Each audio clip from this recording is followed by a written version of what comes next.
Welcome everyone. This is Peter Ryman, golf professional and instructor at Oyster Harvest Club, and this is the second of the winter instructional videos. Now, if you didn't get a chance, please check out the first. It's about impact and how understanding impact positions and the greatest players in the world could help your own game. Today, though, is a little bit more user specific. It's actually, I had a specific request from one of my students, and they wanted me to talk about the idea of coming over the top.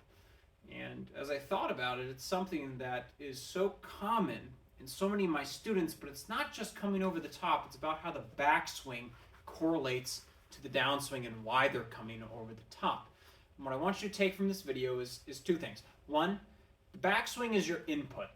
Okay, the downswing and the ball flight itself is the output. It's almost like computer programming, and whatever you put into the computer in your backswing is going to correlate to output in your downswing. Okay, number two, what I want you to take from this video is the idea of shoulder plane, right? And whatever you do with your shoulder plane will dictate the path of your hands, particularly in transition. Okay, so let's start though, before I get too into it, with the idea of playing, and let's just use Ben Hogan and his iconic image here from his book, which he talks a lot about swing plane. He was big on swing plane, and he usually swung a little bit from the inside himself.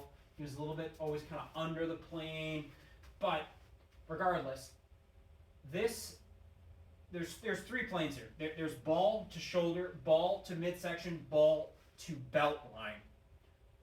I don't care who you are. If you want to be a good player and strike the ball successfully, you need to attack the ball from somewhere between this outermost and innermost swing plane. By the time your hands get to about belt height or a little bit above that, when your arm is parallel to the ground, your downswing, they need to be somewhere between that and that. Okay? Doesn't matter what club you have in your hand. Every club's going to sit at a slightly different angle, but it needs to be somewhere between that and that, which also, by the way, is a great example of why you need to get fit for your golf clubs, because regardless of where you are between that and that, if you're here or here or here or here, there's going to be a different type of lie angle that you're probably going to need for your golf club as well, which is a great reason to come see myself or any of the other golf professionals at Oyster Harvest, and we could fit you for your clubs. But today is specifically about the player who might break this pane of glass that runs from ball to shoulder line on Mr. Ben Hogan here.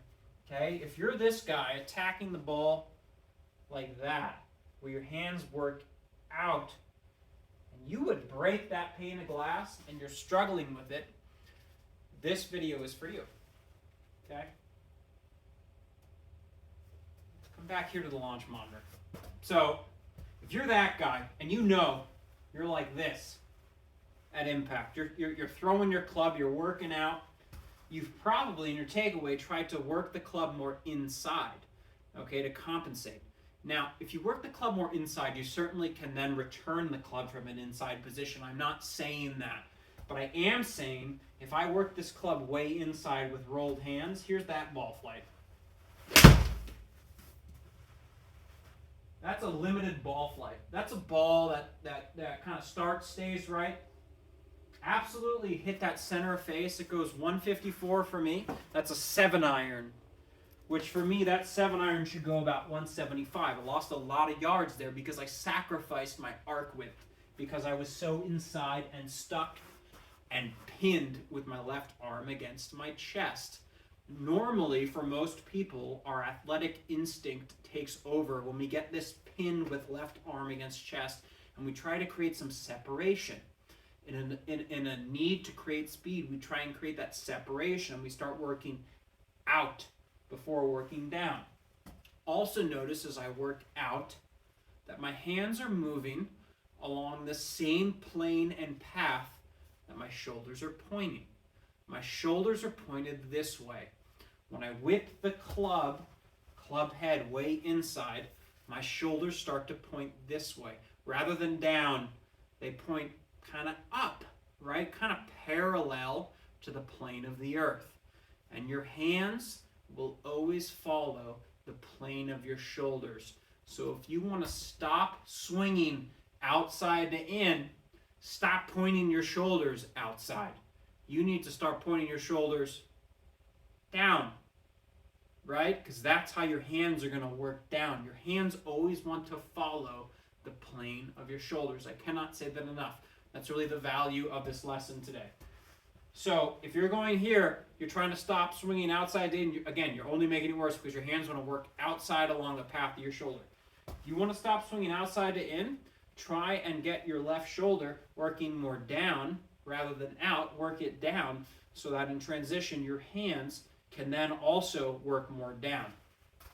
Here is a drill. I'll give you 2 drills to help you with that. Here's the first. I like this one the most. Okay, so you're going to take an alignment stick. You're going to put it between your arm here, but just a little bit sticking out behind you there. And then most of it protruding this way. Hands on the club. Go ahead and get set up with some contact with that alignment stick and the trail end of your grip here towards the top.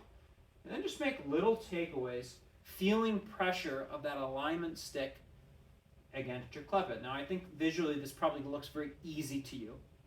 I promise you it's not. What you're going to need to feel to do this is you're going to need to feel a takeaway that's driven by your shoulder rotation rather than your hands.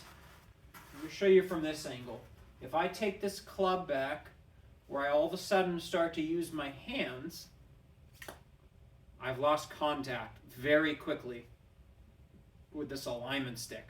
And also very quickly, I've moved that club inside, way inside, which, as I mentioned before, makes it very easy to move your hands then outside along your shoulder plane. So again, getting back to that idea of shoulder plane, feel your left shoulder working down, right? Keep your shoulder plane this way a little bit more. Left shoulder working down.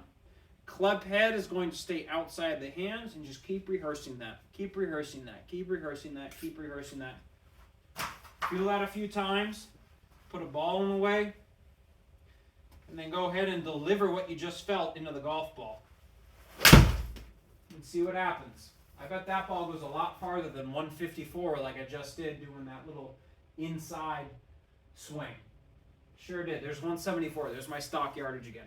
All right, so that's option number 1. Option number 2 that I think is going to help you a lot is just go ahead and take a club. I want you to take the butt end of the club, the grip end, and point it towards your target. Get set up, right? Make a little backswing just with your shoulders and point that butt end behind the ball. So say the ball is kind of up here, pointed a little bit behind. Make sure you're getting a great shoulder turn. You should feel a little bit torqued on your right side. But most important and relative to what we're working on today, I want you to point the butt end of that grip below the horizon, right? So notice how the butt end of this club is pointed below the horizon. If you're the type of player that wants to whip the club inside, you're going to quickly feel more comfortable here. And that's not good. I need you to get this thing pointed down here, because that's how, again, you're going to create this position in your takeaway where you want to work your hands down. If you get here where the butt end is pointed up, you're going to work your hands out. Okay? So 2 really good drills. I hope you understand what I'm talking about here. The point is, your takeaway is correlated to what you're doing in your downswing and your striking itself. Your takeaway is the input, right? And your downswing and the strike itself are the output. If you create better input, you will have better output in your golf swing. Okay? Hopefully that helps. If you have any questions, please don't hesitate to reach out. Again, this is a very common issue that you see with just a lot of players across the board. You might think that you're innocent, but you're probably not, because all of us have had this issue at some point. Okay? So please don't hesitate to reach out and drop me a note.